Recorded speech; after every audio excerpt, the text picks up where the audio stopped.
Third terminal আমরা এই মুহূর্তে রয়েছি শাহজালাল আন্তর্জাতিক বিমানবন্দরের এই অত্যাধুনিক টার্মিনাল। নিশ্চয়ই দেখতে পাচ্ছেন এই টার্মিনালের অবকাঠামোর কাজ একেবারেই শেষ মুহূর্তে রয়েছে। 99.18% কাজ এই মুহূর্তে শেষ হয়েছে এই টার্মিনালটির।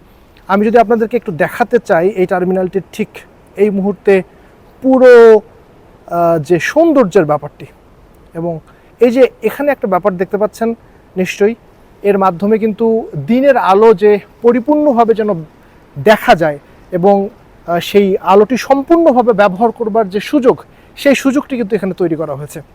তার টার্মিনালে মূলত আমরা যদি বলি যে প্রায় 1,20,00,000 যাত্রী কিন্তু এই টার্মিনালটি ব্যবহার করবে, এবং এই টার্মিনালটির জন্য কিন্তু এখন এই মুহূর্তে কাজ চলছে, ফাংশনের কাজ, অর্থাৎ এই টার্মিনালটি কিভাবে ফাংশন হবে সেই কাজ চলছে। অবকাঠামোর কাজ পুরোপুরি শেষ। আমি যদি দেখাতে চাই, এই মুহূর্তে আমরা রয়েছি তৃতীয় তলায়, অর্থাৎ যে তলাটিতে আপনাকে ইমিগ্রেশন এবং চেক ইনের কাজটি শেষ করতে হবে। এরপরে দ্বিতীয় তলায় নেমে যেতে হবে। সেই দ্বিতীয় তলাটি মূলত বোর্ডিং ব্রিজ দিয়ে মূলত আপনাকে বের হয়ে যেতে হবে সেটির জন্য। আমি যদি দেখাতে চাই, এই মুহূর্তে আমরা ইমিগ্রেশনের যে অংশ সেখানে রয়েছি, এবং আপনি দেখতে পাচ্ছেন যে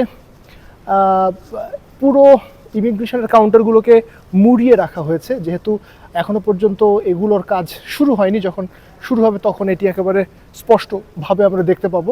নিশ্চয়ই দেখতে পাচ্ছেন ইমিগ্রেশনের পরে যে স্ক্রিনিংগুলো হবে সেই স্ক্রিনিংয়ের কাজ এখানে, কাউন্টারগুলো এখানে রয়েছে। এর বাইরে গিয়ে যদি বলি একটু স্ক্রিনিংটাকে যদি আর একটু ভালোভাবে দেখানোর চেষ্টা করি, তাহলে এই যে এখানে আসি, এখানে দেখা যাচ্ছে স্ক্রিনিং কাউন্টার।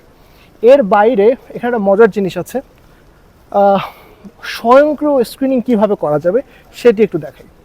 আমরা যাদের ব্যক্তিগত হ্যান্ড ব্যাগেজ থেকে শুরু করে বিভিন্ন যে জিনিসপত্র সেগুলো স্ক্রিনিংয়ের পরে বডি স্ক্রিনিংয়ের জন্য আপনাকে এখানে দুটি অপশন রয়েছে, একটি হচ্ছে ম্যানুয়াল অপশন আর একটি হচ্ছে অটোমেটেড অপশন।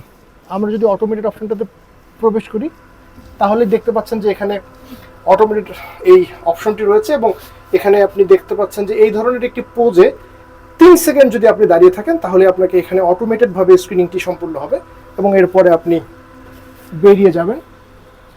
আমরা বের হয়ে গেলাম, এবং এরপরে মূলত আপনাকে এখান থেকে চলে যেতে হবে, অর্থাৎ বহির্গমনের দিকে।